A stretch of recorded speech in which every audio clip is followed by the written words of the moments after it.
Hello everyone, welcome to the channel Agriculum, and today we will study the lecture 5th of Introductory to Animal Husbandry, and the topics that are covering in today's lecture is all about the management of heifers and bulls, maintenance of livestock records, and milking methods and their principles. So let's start with our first slide, that is management of heifers and bulls. देखिए, management term से ही हमें समझ जाना चाहिए कि एक तरीके से हम किसी चीज़ को मैनेज करने का बात कर रहे हैं। तो हेफर्स होती है हमारी यंग फीमेल कैटल्स और बुल्स होते हैं हमारे मेल कैटल्स, ठीक है, जो कि बहुत ही एसेंशियल है हमारी हेल्थी और प्रोडक्टिव हर्ट के लिए, ठीक है। Good care, better growth, reproductive performance और ओवरऑल प्रॉफिटेबिलिटी एनिमल हस्बेंड्री के लिए मेंटेन करनी पड़ती है, तभी जाके आती है, ठीक है। Now the first point is management of heifers. अब हमें सिर्फ ज़्यादा कुछ नहीं करना है, हमें सिर्फ पर्टिकुलर पॉइंट्स देखना है। लाइक सबसे पहला है न्यूट्रिशन एंड फीडिंग, सेकेंड है हाउसिंग एंड हाइजीन, थर्ड है आपका हेल्थ केयर और फोर्थ है आपका ब्रीडिंग मैनेजमेंट। सेम वो मैनेजमेंट आपका बुल्स में भी आएगा, ठीक है। अब देखो न्यूट्रिशन फीडिंग में बात करें अगर हिफर्स की, जो हमारी यंग फीमेल कैटल्स होती हैं, तो उनका क्या होता है, एक प्रॉपर बैलेंस डाइट होनी चाहिए जो कि आपका प्रोटीन्स, विटामिन्स और मिनरल्स से कवर अप रहना चाहिए एक हेल्दी ग्रोथ के लिए, ठीक है। इंश्योर करना चाहिए आपको क्लीन और फ्रेश वाटर हर टाइम। अवॉइड करनी चाहिए ज़्यादा ओवर फीडिंग, मतलब जैसे किसी दिन अगर हम ही खा लें ज़्यादा तो कितना अजीब सा हो जाता है ना। तो ये नहीं करना है उनके साथ, ताकि वो ज़्यादा वेट गेन ना कर पाएँ, ठीक है। और वो क्या करता है, कहीं ना कहीं आपकी फर्टिलिटी पे इफ़ेक्ट करता है। Now the next point is housing and hygiene. Keep heifers in clean, well ventilated and dry shelters to prevent diseases, ठीक है। Maintain proper spacing to avoid overcrowding, ठीक है। Regularly clean feeding and watering areas. ये आपका simple भाषा में बिल्कुल लिखा है, इसमें मुझे नहीं लगता कि कुछ ऐसा वेल एक्सप्लेन करने लायक है, बट हाँ फिर भी मैं आपको बता दूँ, ये वाले आपके जो हाउसिंग एंड हाइजीनिक है वो आपको ऑलमोस्ट सेम ही रहता है हर टाइम पे, है ना। कुछ कुछ चीज़ें तुम्हें ध्यान रखना पड़ेगा, वेल वेंटिलेटेड होना चाहिए, लाइक सूखे शेल्टर होने चाहिए, क्योंकि अगर गीले होंगे तो ऑब्वियस सी बात है उस पर ज़्यादा बीमारी का दिक्कत रहता है। प्रॉपर स्पेसिंग होनी चाहिए ताकि अगर एक पे है तो वो दूसरे पे ना जाए, ठीक है। ओवर क्राउड मतलब भसड़ नहीं होनी चाहिए बस। और आपको क्लीन फीडिंग देना है, ऐसा नहीं कि फीडिंग में मक्खियाँ भिनभिना रहा है या कुछ भी, ऐसा वो नहीं होना चाहिए बिल्कुल भी, ठीक है। Now the third point is health care. Health care की बात करें तो प्रॉपर वेंटिलेटिंग, मतलब एक तरीके से आपका जैसे वैक्सीनेशन शेड्यूल्स, वेंटिलेटेड, सब कुछ चीज़ें ऑब्जर्व करना पड़ता है, ठीक है, ताकि डिजीज़ वगैरह ना हो। डिवॉर्मिंग रेगुलरली होनी चाहिए पैरासिटिक इन्फेक्शन की वजह से कि ना हो, जो मॉनिटर करने चाहिए आपको कोई भी बीमारी के जो भी आपको सिम्टम्स लग रहे हैं, और कोई भी अगर वेटनरी हेल्प चाहिए तो ज़रूर, ठीक है। Now the fourth is breeding management. Ensure करना चाहिए कि जो आपके हेफर्स हैं वो आपके बिल्कुल करेक्ट एज और एक प्रॉपर वेट के साथ आपके 15 to 18 मंथ्स के अराउंड हो जब वो ब्रीडिंग में जाए, ठीक है। क्वालिटी बुल्स आपको एआई आर्टिफिशियल सेमिनेशन के प्रोसेस से आपके बेटर जेनेटिक इम्प्रूवमेंट हो सकता है, ठीक है। और मॉनिटर करनी है उनकी पूरी रिप्रोडक्टिव हेल्थ को, ठीक है, ताकि प्रेगनेंसी के टाइम पे कोई कॉम्प्लिकेशन ना आए। तो ये चीज़ का ध्यान रखना है। उसके बाद management of हेफर्स and bulls.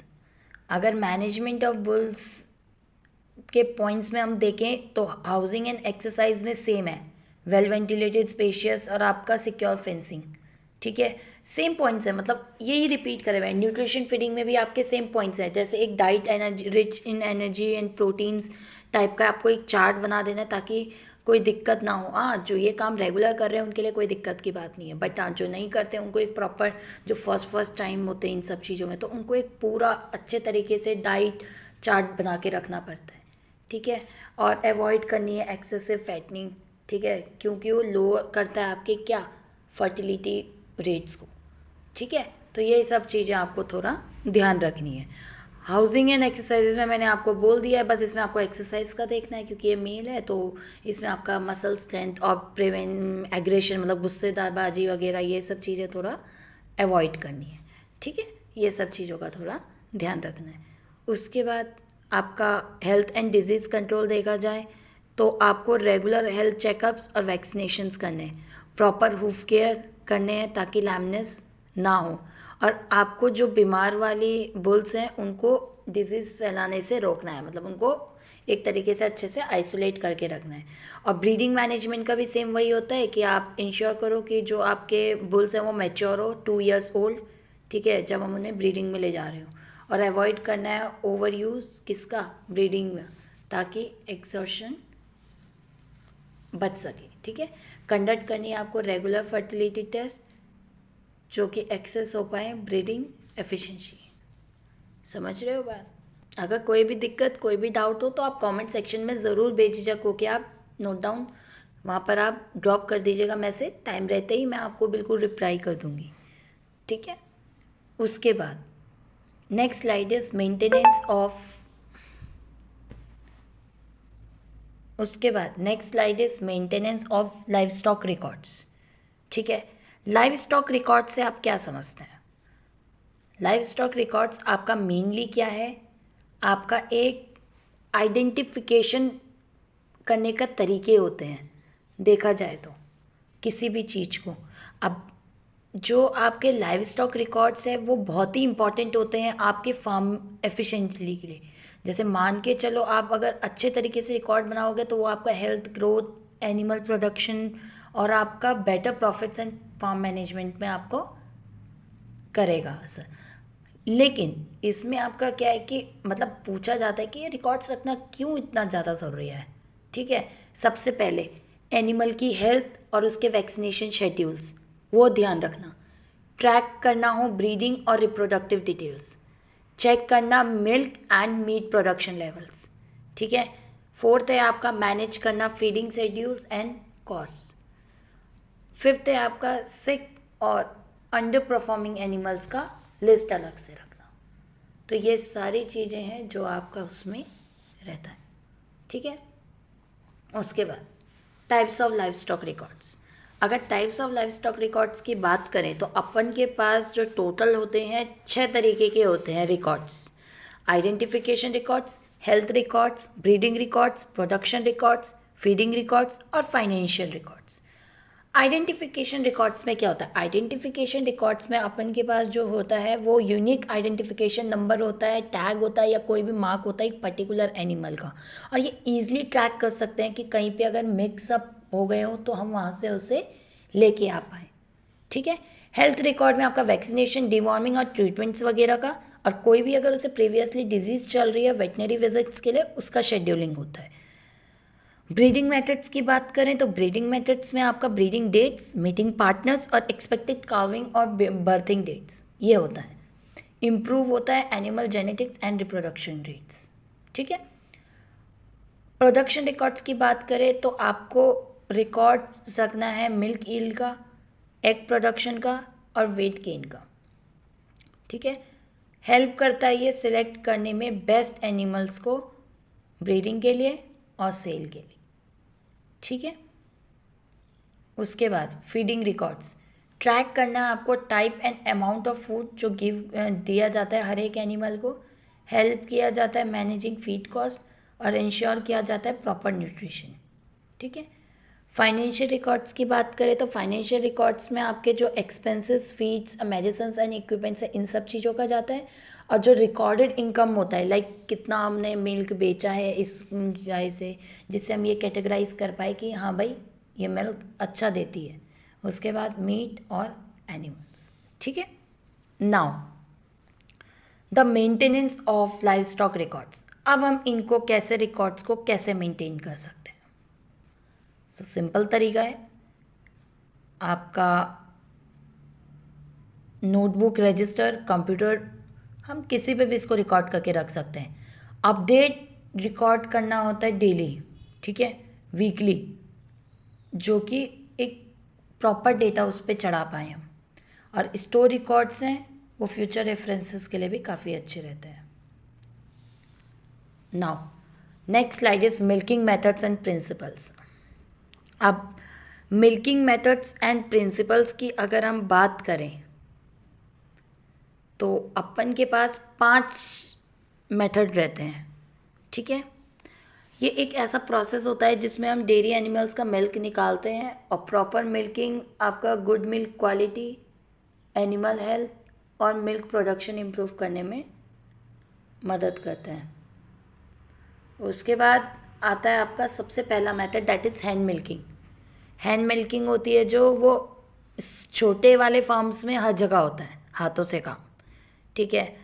Gently हम उसे स्क्वीज़ करते हैं टीथ्स को, लेकिन उसके लिए क्या होना चाहिए, आपके हाथ बिल्कुल साफ़ होने चाहिए और प्रॉपर टेक्निक इस्तेमाल करनी चाहिए ताकि उस पर कोई आँच ना आए, ठीक है, वरना उसे इन्फेक्शन होने का बहुत ज़्यादा डर रहता है।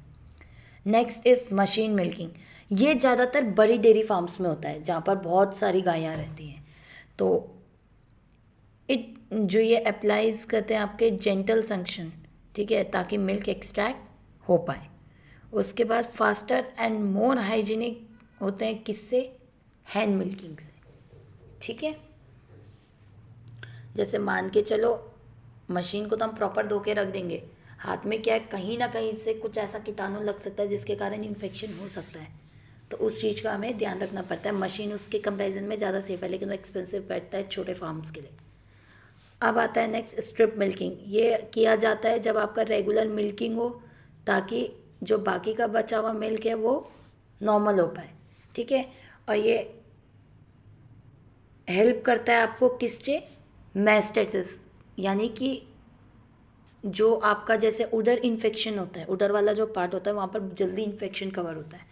तो मास्टिसिस एक ऐसा दिक्कत होता है जिसके कारण आपका जो एनिमल है उसको काफ़ी दिक्कत होता है, ठीक है।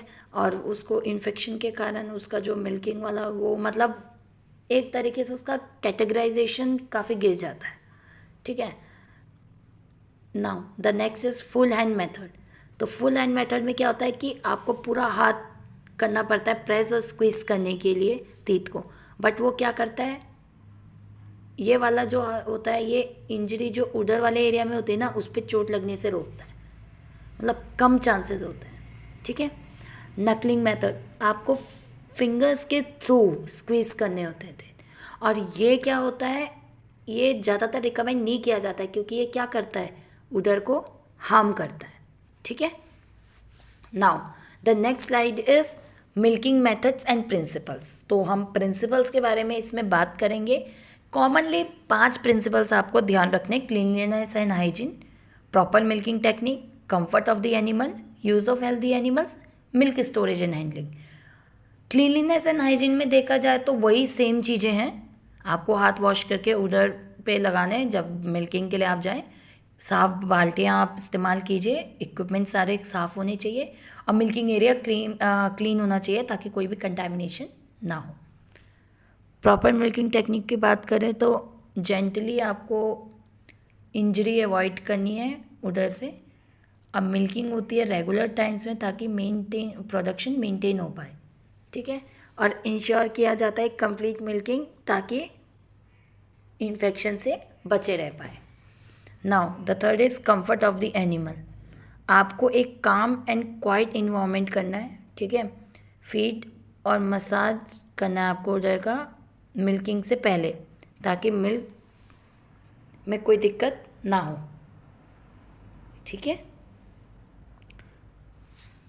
यूज़ ऑफ हेल्दी एनिमल्स, वो तो पता ही है, सिक और इन्फेक्टेड एनिमल्स का अगर हम मिल्किंग करेंगे तो उसका सेपरेटली करना पड़ता है, ठीक है। रेगुलरिटी हमें चेक करना पड़ेगा मैस्टाइटिस और भी डिजीज़ का। मिल्क स्टोरेज एंड हैंडलिंग की बात करें तो filter and cool milk immediately after milking, ठीक है। और स्टोर करना है उसे क्लीन कंटेनर्स में ताकि जो उसका क्वालिटी है बिल्कुल मेंटेन हो पाए। So that's all for today's lecture. Like, subscribe, comment for any doubt and stay connected.